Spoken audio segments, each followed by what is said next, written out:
Assalamualaikum warahmatullahi wabarakatuh. Welcome to my channel Gudang Pinjol. Apa kabar teman-teman semua? Semoga teman-teman dalam keadaan sehat walafiat dan selalu dilancarkan rezekinya dan juga selalu dilancarkan usahanya. Nah, kali ini saya akan membahas tentang bagaimana cara cerdas untuk kita bisa melunasi hutang yang menumpuk. Nah, jadi teman-teman, kuncinya jangan panik dulu. Nah, ketika kondisi ekonomi kita sedang lesu, kita dituntut untuk bisa lebih cerdas dalam mengatur keuangan. Supaya apa? Supaya bisa menekan pengeluaran bulanan agar tidak membengkak dan juga membebani kondisi keuangan kita.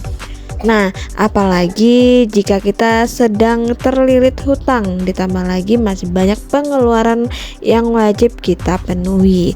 Nah, tentu dengan ini semua kita harus segera memutar otak kita demi bisa keluar dari permasalahan tersebut.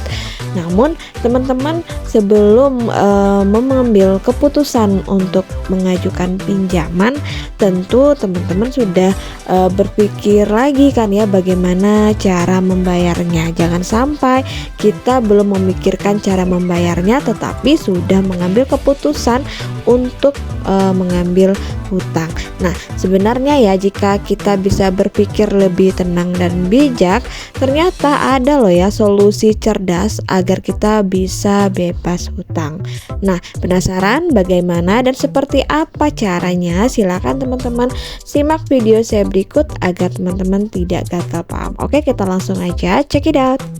Nah, berikut ada tips dari saya bagaimana cara cerdas kita bisa melunasi hutang yang menumpuk. Nah, yang pertama yang harus teman-teman ketahui yaitu mengatur pos-pos pengeluaran. Jadi dalam mengelola keuangan tentunya diperlukan pos-pos pengeluaran. Artinya apa? Artinya teman-teman perlu mengatur budget atau suatu pengeluaran dikategorikan mana pengeluaran untuk utang, kebutuhan, keinginan, dan pos pengeluaran lainnya yang diinginkan. Namun ketika sedang dililit utang, tentunya teman-teman perlu mengatur ulang ya pos-posan pengeluaran. Tidak mungkin kita menggunakan pos pengeluaran yang ada untuk kondisi seperti ini. Jadi harus memprioritaskan utang dan juga kebutuhan terlebih dahulu. Maka sangat disarankan untuk teman-teman mengevaluasi lagi pos pengeluaran tersebut dan menyesuaikan kembali dengan kondisi keuangan kita saat ini.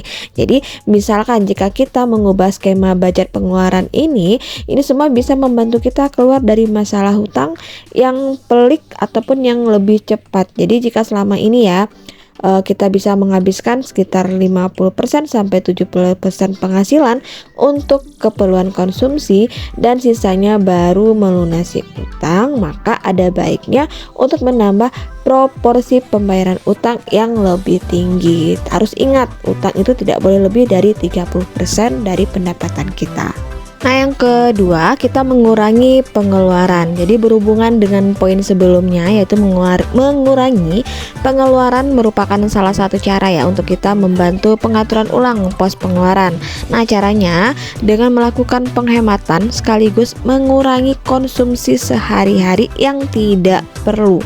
Misalkan penghematan yang bisa kita lakukan, misalkan kita menyewa rumah ataupun masih mengontrak rumah dengan biaya yang mahal, artinya teman-teman memang harus pindah ke tempat tinggal jika memang biaya sewanya tersebut mahal, atau bisa juga mengalihkan beberapa pengeluaran yang tidak penting yang tidak termasuk ke dalam kebutuhan kita. Jadi memang harus teman-teman pilih dari sekarang jika teman-teman masih memiliki hutang, agar keuangan teman-teman bisa stabil dan bisa fokus dan bisa lebih banyak untuk pembayaran utang sehingga utang teman-teman bisa segera lunas.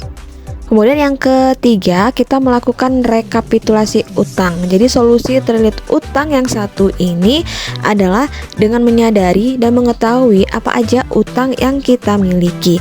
Nah, caranya dengan mencatat dan membuat rekapitulasi dari semua utang yang dimiliki.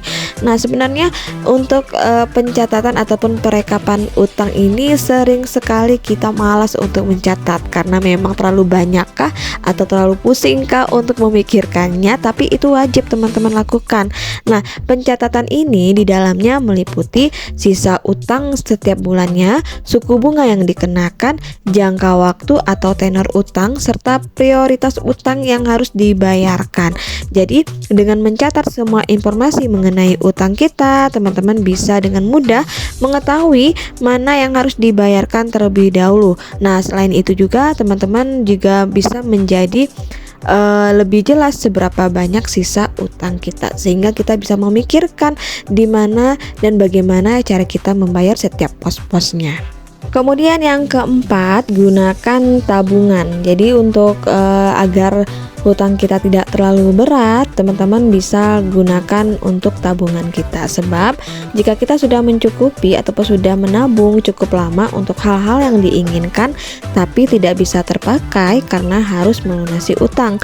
Namun jika tabungan kita cukup untuk melunasi utang, ada baiknya untuk menggunakannya terlebih dahulu. Nah, dengan begitu utang kita bisa cepat terlunasi dan teman-teman tidak lagi terlilit utang. Nah, setelah itu barulah kita bisa mulai menabung lagi untuk keinginan kita yang tertunda. Nah, yang kelima, jangan berhutang untuk melunasi utang. Nah, memang sebenarnya cara cepat untuk melunasi utang adalah dengan mengajukan pinjaman lagi. Namun dengan begitu, dana besar yang kita terima bisa kita gunakan untuk melunasi utang dengan tenggat waktu atau tenor yang paling dekat. Namun ini bukanlah merupakan solusi terbaik dengan kita meminjam kembali untuk membayar utang kembali. Artinya kita menggali lubang dan tutup lubang. Nah, sementara utang yang kita adakan itu tidak lunas, bukannya mengurangi jumlah utang, tetapi teman-teman malah menambah utang. Nah, jika ini diteruskan, teman-teman tidak akan bisa terlepas dari yang namanya hutang. Nah guys, itu ya cara cerdas dari saya untuk teman-teman agar bisa melunasi hutang tanpa panik ataupun tanpa membebani pikiran. Nah, semoga ini bisa membantu dan semoga bisa bermanfaat. Akhir kata, wassalamualaikum warahmatullahi wabarakatuh.